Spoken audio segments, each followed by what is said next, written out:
cool, got it, chief. While aimbot works like this. Okay, my camera, on my local camera, is looking at a specific view angle. Meaning, essentially, where is my camera pointing? What can I see? What's in front of me? Where is the center of my crosshair? Okay. Then an enemy walks into your screen. And again, you can track, just like with the WallHack, where this enemy is. And then you can say, okay, so on my screen, my view angle is looking at these coordinates. This place in the map. And the enemy is located at these coordinates. Okay, change my view angle to those coordinates. And your computer does it, and you snap onto them. That's also where you can start adjusting stuff like head height, and etc, etc. And that is how aimbots work. Now, these type of cheats are super easy to develop if you know how to do them.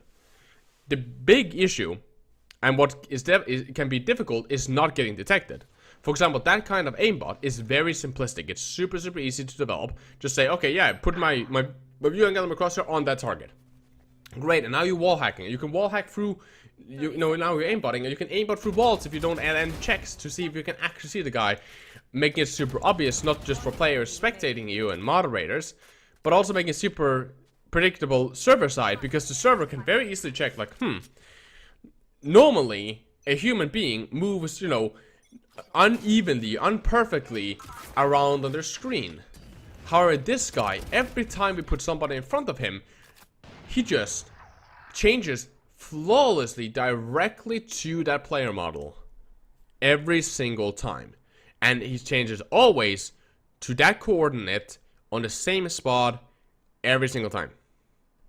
That's very fishy.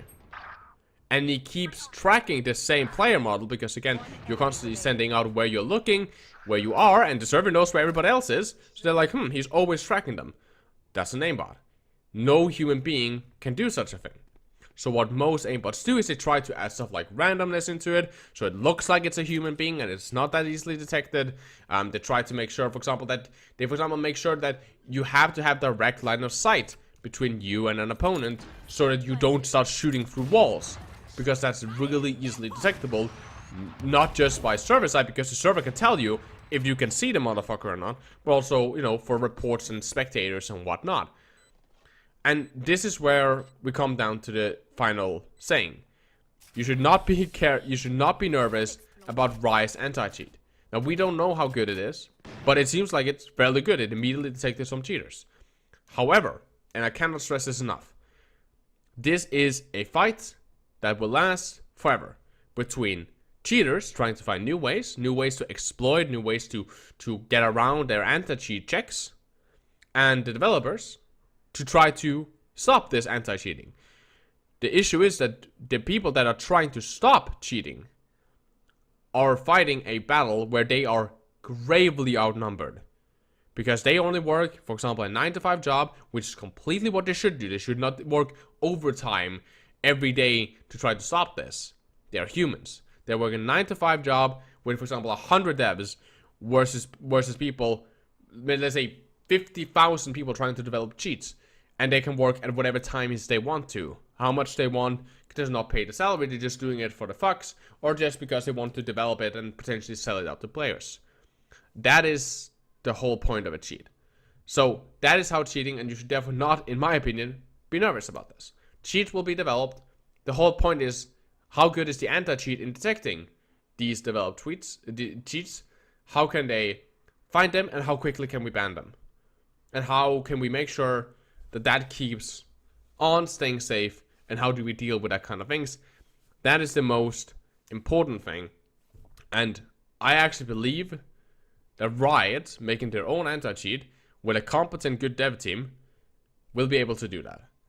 I personally believe that. I am very confident in Riot's abilities. They're not using a prepaid platform that they're trying to tailor. It seems like they have a dev team that is in full control over the game, and also therefore is full control about how they want their anti-cheat to work. Hopefully also with a little bit of black box magic, which essentially tries to moderate and make sure that it's not as easy to develop cheats that goes undetected, because they don't really know, at least right now, how their anti-cheat completely works. So, That's all for today's video. Again, like, comment, subscribe. All that support is very much appreciated on the channel. Hope you like this video. Hope it helped a little bit, either calm you or maybe even explain something fun inside of IT. As some of you don't know about me from this channel, I study programming at University of Oslo. I'm almost done with my bachelor. I will